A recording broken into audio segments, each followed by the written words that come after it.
Hello, and welcome to Timing is Everything, a program of Care Dimensions. My name is Mary Crowe. I'm the Director of Professional and Community Education at Care Dimensions. Today, our guest is Kristin Kowalski, the Community and School Outreach Specialist. So, Kristin was on the show actually last time too, and we had so much to talk about. We were focusing on grief in the school systems, with children and in the school systems. And we had so much to talk about, Kristin, that we had to have you back. Yeah, glad to be back. Yeah, Thank you. Yeah. So just remind people too, tell them a little bit about yourself and your role, School and Community Outreach Specialist. So I work in the schools providing training and support groups for the kids in the school and trainings for staff on a variety of topics. That's great. And we talked about just some of the unique differences in terms of how adults grieve and how children grieve, and also some of the challenges that kids go through when they go back to school. Yes. Because it's just a whole different ballgame from them, isn't it? They're there 6 hours a day. Yeah. So just talk a little bit more about that again. So it's so different. Kids have a significant loss in their life, and they are there a lot. They are. So, we always talk about, obviously, we're raising our children, but yet 6 hours a day they're in the school system. Yes, so it's important when a child experiences a loss for the school to be informed, first and foremost, to help support the kids in the best way possible. Yeah. Whether that be like little less homework, having a friend that they can count on that will be there for them, as well as a school personnel that they know that they can go to if they need support. Yeah, we talked about that. Kids aren't gonna, they're not like adults. They're not gonna sit there and talk about their feelings. It's gonna come out in different ways, yes. right? And whether kids want their dad to be mentioned at school, or they want school to be a place where they can kind of quote unquote forget for the day that their dad died. Yeah, a distraction in a way, right? Exactly. It's such a difficult time. What we didn't talk about last time, we didn't get into it too much, is teens. Yes. And some of those, and I think we do need to focus a little bit more on this, which we got to skate over it a little bit last time. So let's talk about that a bit. What are some of those, the unique needs of teens who are grieving? Well, teens are they're between that, pre-adult, leaving that childhood but not quite an adult. They say the brain doesn't fully develop till they're 25. Yeah. So teens struggle with, they're very egocentric. They think the world is looking at them. They don't want to be different than their peers. So if they have a loss in their life, they don't want to be known as the kid whose dad died. Kids look to social media a lot for support. That's good and bad. Right. They may not be getting that accurate information on social media. Sometimes, though, those support groups online might be helpful depending on, whether it's a safe place for them to be on. Right. They do find comfort in finding kids that get what they're going through. Yeah. Getting them there is the problem. Yeah. Because, again, they don't want to be different. Yeah. But once they can connect with kids who get it, they can get that support that they're needed, as well as the academic. Their future of college may not be, as bright as they thought. Whether finances become an issue. They may have to do some more work at, work around the house, different things like that, and that risk-taking behavior. Or even leaving the parent left behind. Yes. I can imagine what a pull for a teen to feel like, it's time for me to go off and fly. It's almost like takes the wind out of their sails, right? The excitement of this next chapter. Exactly. And from a parent point of view, maybe even when we're saying no, we're not going to hold them back, boy, do we give off mixed messages somehow? Right, those subtle messages. Often boys might think they're not to be the man of the house, and or take care of their little brother or sister. And well, societally, I don't know that we've done much better in terms of that gender difference, right? In terms of giving that impression that people need to step up in those ways and fill those roles, even though they're still trying to fill the role of a teen, right? Exactly. And teens too, that increase of, accidents amongst their peers, increase in suicide, so they're not only, a parent dying, it could be a friend. Right. And, that, they can put themselves in their shoes. That could be me. Yeah. You know. Do you see a lot of survivor guilt when that happens, like within teen groups? Yes, in that especially way? if it's a car accident. You know, they definitely can be that survivor guilt. Yeah. You know, and what to do with those emotions. Yeah. You How know? complicated. I Yes. just want to go back to some of that you said earlier. This is a time when you were saying, that, they don't want to be known as the kid whose parent died, this and that. This is a time for development. Yes. They're trying to really kind of figure out who they are, and then this happens. Right, and their spiritual beliefs as well kind of can shift. Yeah. You know, making sense of something that doesn't, make sense. I worked with a group of 13-year-old girls whose friend died. And I remember saying to them, like, you're never not going to think of her. You're going to be as old as me and telling your kids all about your friend, So giving them that permission to really grieve and, to talk about their friend or their parent or their grandparent or sibling. And thinking, too, all the things that the person missed out on. Right. It just grief is such an interesting beast, isn't it? It just never quite lets go of you. Right. Those monumental moments that, Dad was supposed to help me with my college applications. Yeah. What do I do now? Yep. Dad was supposed to take me to learn how to drive. Yep. Absolutely. What happens now? Yeah. The losses they just mount up, don't they? So I just want to go back also to something that you were talking about in terms of social media. Have you found a difference in terms of the impact, in terms of how teens and other children, because there's a lot of people on social media, do you find that social media has impacted grief in a variety of ways? I think it can have a positive, social media can have a positive space for grief, like they can make their own memorial page for their dad, like say on Facebook. It also can be a negative where sometimes people are finding out about their loved one has died through social media. Someone's posting it before. But I think, for Instagram is popular with the teens to be able to post a picture of their dad, with necessarily no words. So it's just a picture and then, they can get the comments and, it's, that struggle with, teens are all about the likes and the comments. Yeah. Are they getting the likes and comments that they want? Right. So there's that tricky balance of the social media piece. It's to also be hard because kids are so different in terms of, maybe the teen maybe who wasn't in the in-group and not getting all the attention, and now all of a sudden is this a way that now they are, and maybe not a welcomed way of getting it. Exactly. Do you want all these kids talking to you that never gave you the time of day? Yeah. Before your dad died, maybe they do, maybe they don't. But it's having a conversation with the kid and the students about what so-and-so wants it to be like. Yeah. It's just not that straightforward, is it? It's not. Yeah, and that's, teaching teens and helping to educate them on how it is not linear, how you're going to have your ups and downs and, to be uncomfortable. Comfortable with feeling uncomfortable talking about, their feelings and stuff. Yeah. Do you find with teens, we talk about little kids kind of like through play, through art, and not the teens, huh? Some do. I've worked with some teens that do like to do the art stuff. Sometimes even games, like the board games and stuff. Music is huge. A way to get. I could see that would be a big one. Yeah, and and it's the risk-taking behaviors that can become, an issue if their feelings aren't, talked about. Yeah, so talk about that because again, you can see that, right? It's like driving fast or substance abuse, masking the pain with drugs or alcohol.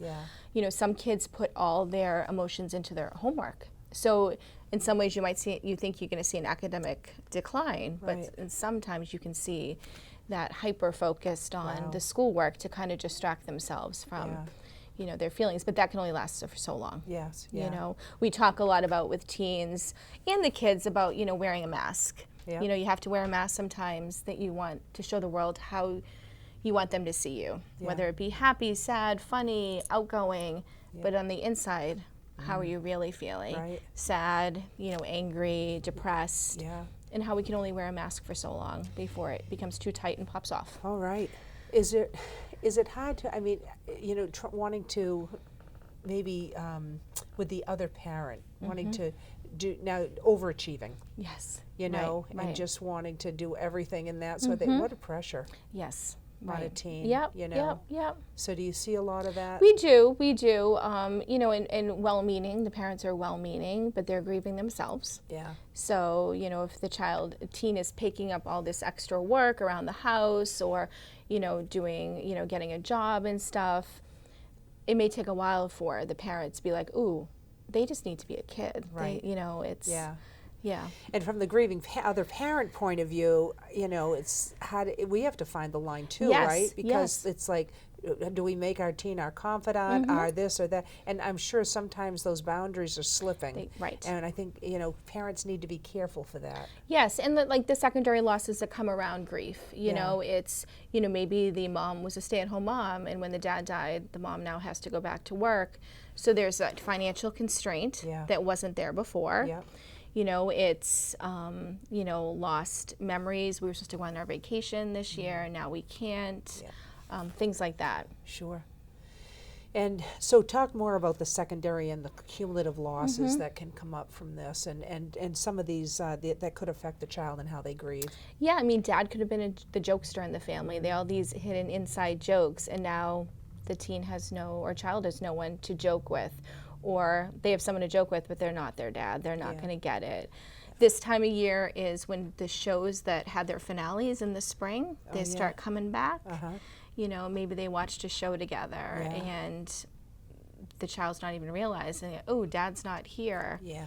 for the return of, our favorite show. Yep. The loss of the future, Yeah. it's Yeah. things like that. Yeah, I think that people don't think about that. It's just, it's not the loss, right? Certainly it's the loss now, but there's so much more than that. Of Yes. the what will be, the what won't be. Right. And it just goes on and Right. on. Yeah. Because you were even talking about, as things come up, what are some of the triggers? That because these can be many, because Yes. these are important times. These are important transitions in life. Yes. I mean, triggers could be, walking in the grocery store and, reaching for a cereal that was dad's favorite cereal, and you no longer need to buy that Yeah. because dad's not there. Yeah. That's one of those, unexpected triggers that could find you crying in the supermarket. Yeah. Or, a kid is talking about, oh, I had a great weekend fishing with my dad. And you're like, oh, I used to go fishing with my dad. Yeah. The father-daughter dances Yeah. are a big, Yeah. a big thing. Yeah. And the activities they do in school around holidays, Right. when their loved one is not there. Yeah, absolutely. So, in terms of the school system, it's the high, because this is complicated. Yes. You're there, you're trying to get the academic piece in, life still revolves, right? Life goes Yes, on. yeah. How did this all mix? Because I don't, we're not, how are we equipping Right. the teachers and other, people there to tend to this part? Because there is life, and Right. people are going to be affected. So kids aren't going to leave this at the door. They're not. And I think I might have said it last time, but there's a great quote that school is a place where we equip kids for life, and loss is a part of life. Yes, yeah. And, loss, the death of someone, it could be the loss of a parent's job, loss of a house. There's many different losses, but we're talking about, death, and kids should be able to feel that they're supported at school. And that's by helping to support the teachers. Yeah. To be able to support them. And you're bringing up an important point, because again, when people are talking about loss, which are many, like you say, but we're always focused on the loss or the death of a person. But really, when you're talking about that, it could be a parent's divorce. Yes. It can be, so Yep. go through some other losses that could. I mean, loss of a pet. Yeah. That's a Yeah. huge thing. Parent's job. Yeah. They're not financially secure as they once, were. Loss of a house, it could be financial. They have to move out of their house into an apartment. Loss of security. If mom has to go back to work, they now have a babysitter. Yep. Things Well, like and that. bringing it back to that teen point too, all right, so, now how do I be in when I can't even afford clothes now? Like I'm starting the school year and everybody has their new duds on and I don't. I've got my old broken down sneakers and this and that. So there's so many, and again, this is an identity time for It is, and it's so teens. important what they wear. Yeah. Yeah. Or they perceive it to be so important, what they wear. Yeah. And in the beginning of the summer, they were wearing all the latest clothes, and then, the loss happened and things change. Yeah. I know I had heard of a young man who was, the family was doing well, middle class family, and then all of a sudden there was an abrupt change in terms of one of the parents lost a job, main breadwinner, and they really were basically homeless at that point. Yep. So they're trying to figure it out, and they're in and out of hotels, or they're doing this or that, and this child, and they were teen. They were not wanting not to talk about this. Well, that's right. Exactly. So, exactly. Yeah. Yeah, so we encourage people to talk, to verbalize, because that's, the way that we're going to get to the other side of grief is through it. Yep. How do you do that with teens when they're not willing to talk? It's letting them know, and that's a common question that we do get. They don't want to talk. They don't want to talk, and you can't force them to talk, because then you alienate them. Yeah. Then they want nothing to do with you. But you can let them know that you're there, and it's having those conversations in the car, even if there's no response from the teen. You're kind of just talking out loud. This is what I talked to so and so, and they said, when their dad died, that they felt this way. Have you ever felt that way? And it's just putting that information, out there, and just really letting them know that you're there. Yeah. What do you say to to parents? And we'll go back to the teachers in a minute. But let's just talk about the parents for a second. What do you say to them when they're they can see that the child or the teen has changed, the behaviors of this and that, and they're just not listening, and now the parent's grieving, the other parent, and they're trying to get a hold of this kid who's now out of control. Yep. What do you do? I think it's reaching out. It's first reassuring the parent that everyone grieves differently. Yep. So how the parent thinks the child should be grieving isn't necessarily the way the teen's going to be grieving. Yep. However, they also have to make sure that their safety is, it's the most important thing. And again, it's letting them know they're there. If they're doing those risk-taking behaviors, it's reaching out to, the pediatrician, the school is trying to stay on top of it. And most importantly, letting them know that they're there. You're there for them. Yeah. Now, when you're in the school system too, because again, you can see you have 20-something kids in a classroom. Right. All right. Hard enough to handle, and now you have a grieving teen or child, but let's say whichever, and they're acting out. They're doing all kinds of stuff. How is a teacher supposed to maneuver that one? I think it needs to be acknowledged, because when a teen is acting out, they're acting out for a reason. Yep. I mean, there's a reason behind it, and to maybe pull them aside, take them outside, without making them, putting them on the spot. Right. But addressing it, because teens and kids crave limits. Yeah. They know they're not supposed to be making these outbursts in class, but if the teacher's letting me get away with it, that's not. They don't want that. They want the limits. Yep. Yep. It's because again, they're not the teachers. They need to be equipped with the tools, because they're geared towards doing the academic piece. Exactly. They're not set up to counsel. Right. And it's they're also bringing their own feelings about how they deal with grief into well, it. That's true too. And it's it's a difficult topic. It really is a difficult topic, but it's not going away. Right. Yeah. So what is most helpful in that situation? Like if you're in the schools, like do you take teachers aside? Do you work with teachers and students together? How do you do it? It could be a combination of both. I do presentations like at a staff meeting on a particular topic, such as like teens and grief, or how children developmentally respond to grief. Or it could be in a small group setting with like just a grade of teachers. Yeah. Could be individual. I've met individually with teachers who have a student in their class. Yeah. And if the kids want, with them as well. Yeah. Do you work with the groups of kids like that? Yes. Like pulling them together? And that you find, especially with the teens, because you kind of capture them. Yeah. you know, and it's hard with teens because they have their schedules. Yeah. That you can be outside. What do they say to you? Like, do the teens say, what do I say? Like, do they want to talk to you before their friend comes back? Do they, like, what do I say? How do I act? What do I? All of that. Yeah. I don't know what to say. I don't know what to say. And, you know, but sometimes when they don't know what to say, their actions, you know, become uncomfortable, which makes it then uncomfortable for the teen who's grieving. Yeah. So it's to say, I don't know what to say, Yeah. you know, but it's important to acknowledge it. Yeah. Because it's not going away. Just by not talking about it doesn't mean that it's going away. Because the teen probably just want to be treated like they They usually do, were, right? they do. And people are probably tiptoeing and, you know, like they're walking on. Yes, and when you talk to a teen who's grieving, that's infuriating. Yeah. When they just can't be with their friends and, you know, be themselves, you know, and talk about maybe not their dad, but also being able to talk about their dad if they want. Do you think that once you get through that initial piece, that's kind of the main support for them in terms of just getting back into that social support for them? The peers are the peers are the most important for the teens. Yeah. They really are. Yeah. You know, as long as they're the supportive teen, you know, that their kind of group doesn't shift because of what, you know, what had happened. Yeah.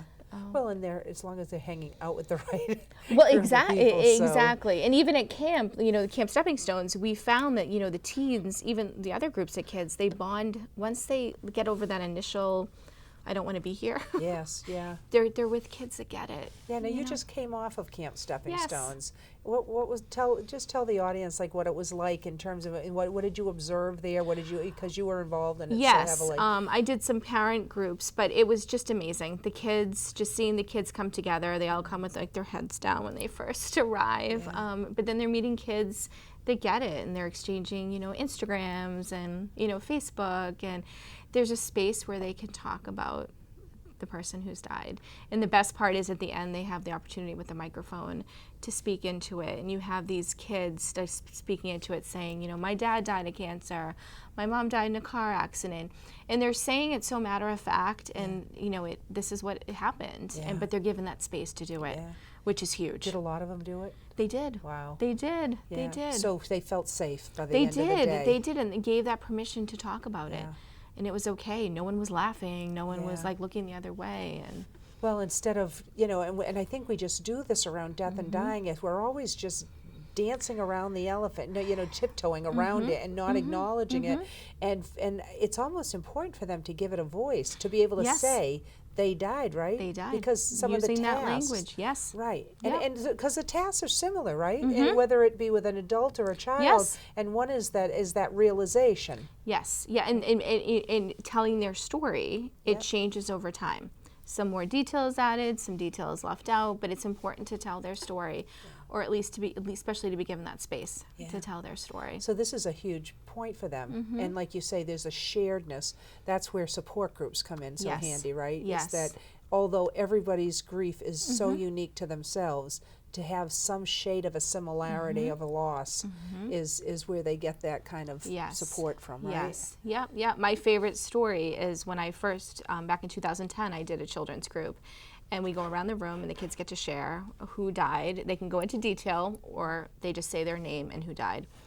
And this 8-year-old said, you know, my name is Jane, my mom died of cancer. And this 5-year-old's face lit up like you told her she won a trip to Disney. And she was like, your mom died of cancer? My dad died of cancer. Like, it was the greatest thing. Wow. But to her, it was, I met someone who also had a parent die, Right, yeah. you know, and I'm like, this is why I do the work. Yeah, well, that's what you worry about, right? Yeah. In terms of the isolation in the school Right, system. right. Because you go to, and that's where Camp Stepping Stones is so wonderful, because you have this day where you just feel so much apart. Right. But then you go into a school system where then you feel like like you have a neon sign over you and you're the only one experiencing these awful feelings. Right, and that's what with this position, it's trying to start more groups in school, along with like the school adjustment counselor or social worker, because I leave after the group and they need that support of someone there on a daily basis. So that's a goal, is to start more groups in schools, so you can capture them during the day and they don't have to miss out on any of their like sports that's good. or after school Which activities. it's important, right? Because Yes. again, maintaining. Yeah, well, exactly. Because, like, you know, we say the normalcy. Right. life as you know it will never be the same. So there is no normal. There it's is a new no normal, Yep. if you want to call it that, right? There's a new normal, but life as you know it is done. Yeah, it's before the loss, after the loss. That's your Yes. life is, That's split right. into two. And, Yeah. Especially with the teen, a teen, you're not going to say you're not going to football practice because you have to go to a support group. Right. And talk about your dad. They're not going. Yeah. Well, and again, feeling like Yes. I'm an outcast, I'm different. Right. Exactly. So you don't want to keep highlighting those areas. So Exactly. how can you help that teen or child feel so much, again, part of the group and everything else while still tending to the needs? Right. It's It's really fine, a balance act. right. Yeah, and that's why the goal is to get more into the schools and have some more groups going on in the school. Do you do a lot of work with guidance counselors? We do. So we work, that's who like my point people are at the schools Yeah. is guidance. Yeah. Because when they're going through that, they're not focused on this, right, in their studies, and this is I bet a huge piece. Yes, right. And it's more and more younger adults are dying, Yes, kids. Yeah. And with the teen bit, because again, we touched on this a little bit the last time. Now with the opioid crisis, Yes. things like that, Right. it's a different world. It's right a different now. world. It's a different world. And, I think when a teen has a death, that the reality of how the world is not as safe as we think it is when we're younger Yeah. is more of a reality. Sure. And that can be challenging. Well, yeah, when they're talking about bulletproof backpacks, Well, right, things right. like and that. the Parkland shooting, Yes. when is it going to happen in our school? Right. So important that, again, that you're going in and doing a Yep. variety of things like this. Exactly. Yep.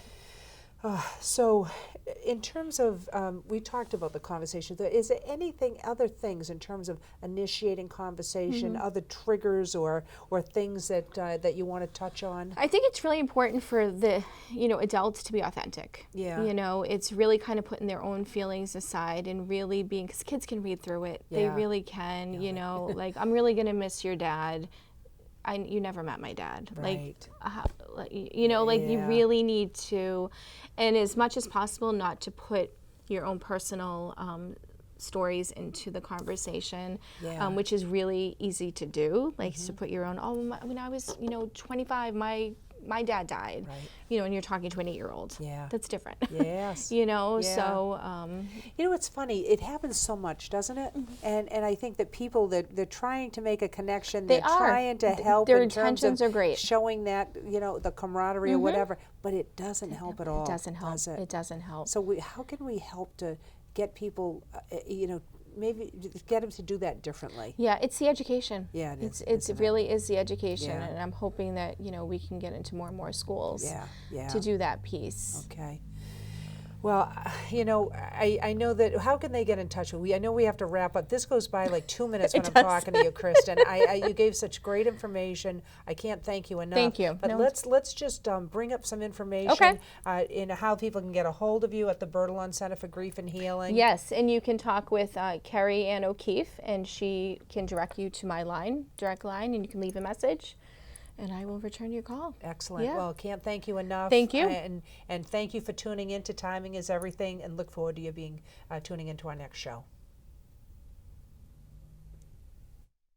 Care Dimensions, formerly Hospice of the North Shore in Greater Boston, is different in that we do more than just hospice. It's just incredible, the services they provide when people need it the most. So being able to offer more individualized care helps people feel more cared for. Because it's about the patient's quality of life. I don't think there's any place else in the Boston area like Care Dimensions. At Care Dimensions, we'll take care of your family like you're a part of ours. Visit us at caredimensions.org.